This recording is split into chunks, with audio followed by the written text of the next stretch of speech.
Hi everyone, this is Stacey and welcome to my channel. Please do not forget to like, share, and subscribe. Merry Christmas everyone! Today is Christmas Day. I have received another blessing from our YT friend, Sissy Mitch. Ito yung YT channel niya, Everything Nice at Mitch, Succulent Love. Please do subscribe and watch her videos and click the notification bell para updated kayo sa mga bagong upload niya. So, ito yung box na binigay sa atin ni Sissy Mitch.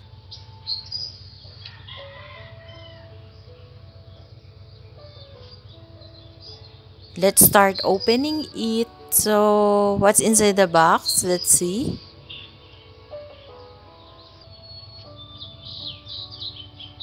Actually, nag-chat sa akin si Sissy Mitch and sabi niya may papadala nga daw siyang gift sa akin. It's a surprise, although medyo may hint na ako kung ano yung laman nito. So, it's all succulent. Yan, it comes from Benguet, sa isa sa mga seller na binibilhan ni Sissy Mitch. So, let's take a look at them and unwrap them. So, we have the Prolifica. Ang ganda ng pagka-stress color, although maraming lupa yung Prolifica. So, okay lang yan. Linisan na lang natin pag pinat natin siya. And then, let's unwrap the next one.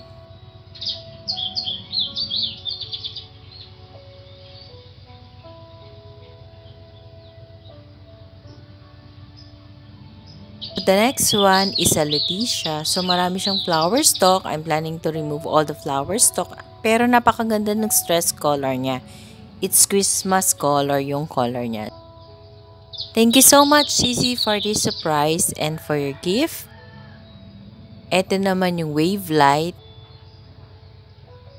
So, this is my first time to have this kind of succulent.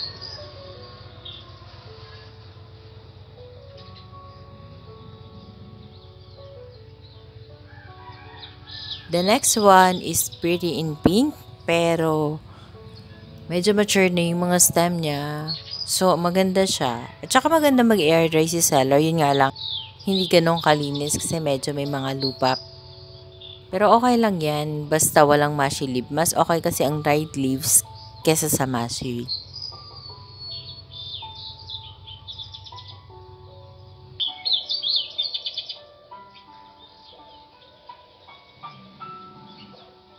So, the last one is a banana. So, ayan. Ang ganda din ng color niya. Stress na stress. Yan yung ating Christmas gift from Sissy Mitch. Let's have a closer look of each one of them.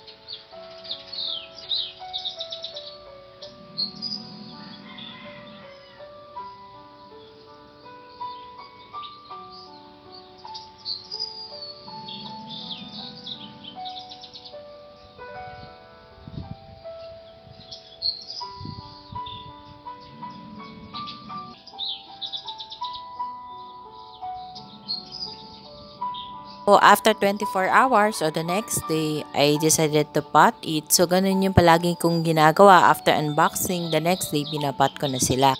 Unless kung mushy sila. So, this is the pot that I have prepared. I have prepared 5 pots. I bought the pots from Daiso Japan. It's filled up with the soy mixture, 50% lump soil and 50% pumice stone. So I also put Osmocote on top of each pot to encourage more growth. So I usually use Osmocote as fertilizer sa mga succulents and even sa mga cacti ko. And for today's video, we're going to use also cultured soil for top dressing. So, yung Prolifica, medyo kasi super dry na yung stem and I think na-over air dry siya.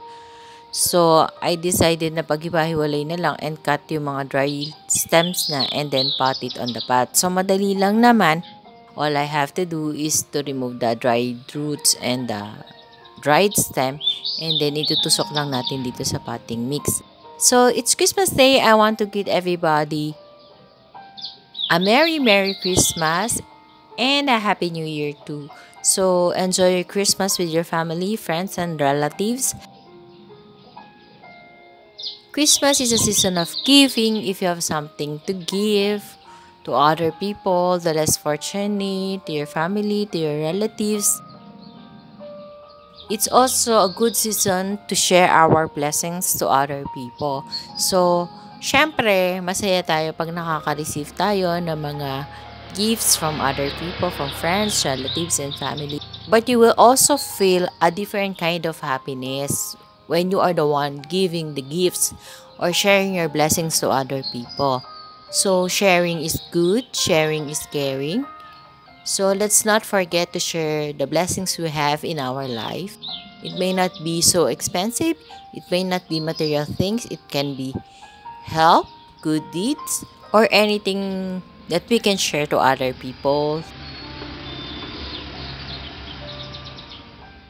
So let's not forget the two meaning of Christmas, the birth of our Savior. It's a season of giving and loving. Pero syempre, ang challenge pa rin sa atin is to make every day a Christmas day.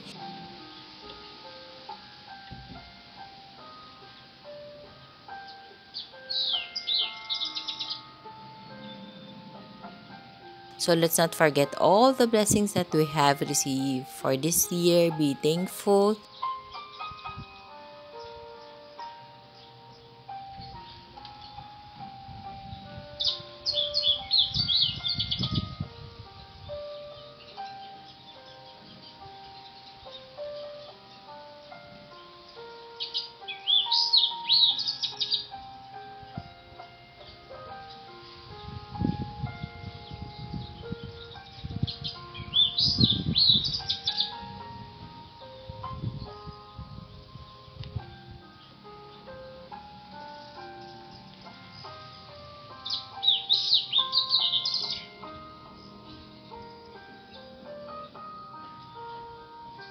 So, the next one that we're going to pat is the banana. Nung una, akala ko ito yung Aurora, yung parang ka-family siya ng jelly beans. Kasi parang medyo maliit. Pero tinanong ko si Sisi, ang sabi niya, it's banana. So, napakaganda ng stress color niya. Meron akong banana dito sa garden ko sa veranda area. So, hindi ganito ka-stress yung color. So, iba talaga yung stress color ng mga succulents if they are located in a cold weather. Kaya lang kasi dito sa area nga namin, it's been raining for a while. Laging umuulan, so hindi ko ma-achieve yung ganitong color. Siguro by January kung hindi na uulan, baka mas kaganda yung color. So, hindi ako nahihirapan ipat yung banana and hindi rin naglagas yung leaves niya. Kasi yung banana medyo maselan siya, di ba? Usually, pag sinip sa'yo, nalalagas yung dahon, nagmamashi, ganun. Pero this one, hindi. Wala akong nakuhang mushy leaves. Wala rin ako nakuhang masyadong dried leaves. So, maganda yung pagkaka-air dry seller. And then, let's spot the next one. It's the Leticia. So, marami siyang flower stalk. I try to remove some of the flower stalk para mag-focus yung plants dun sa pag-grow ng roots. Kasi minsan yung mga flower stalk, kaagaw pa nila sa nutrients or sa energy sa pag-produce ng roots para gumanda yung pinaka-plant. We have to remove the flower stalk. Pero hindi ko naman tinanggal lahat. So, yung iba lang.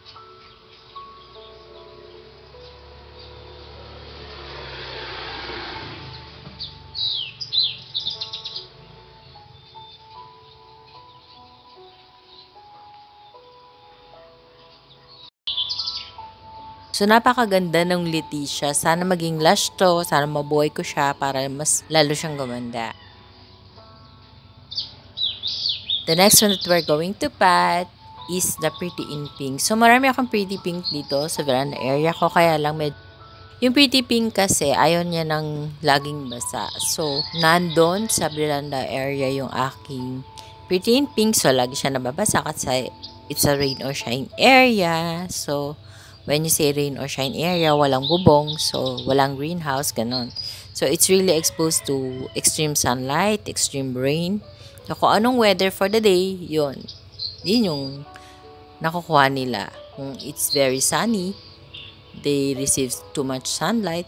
If it's raining, they receive so much rain.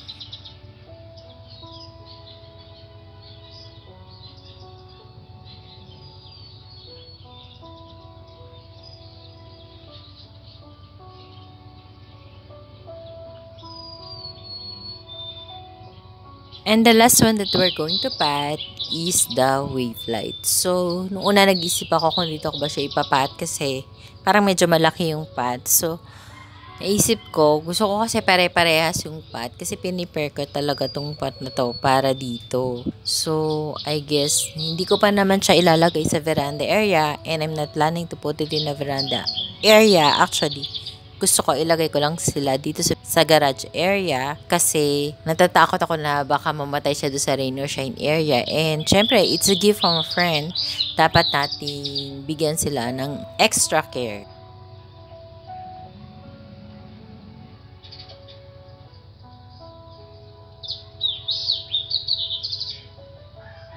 We're done potting the succulents. Let's have a final and closer look of it. Enjoy watching!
So that's all for today's video, guys. Before we end this video, I would like to greet everyone a Merry Christmas and don't forget to share your blessings. Thank you for watching. Please do not forget to subscribe and share my video to your family, friends, and relatives. Bye for now. See you on my next video. Bye. God bless us all.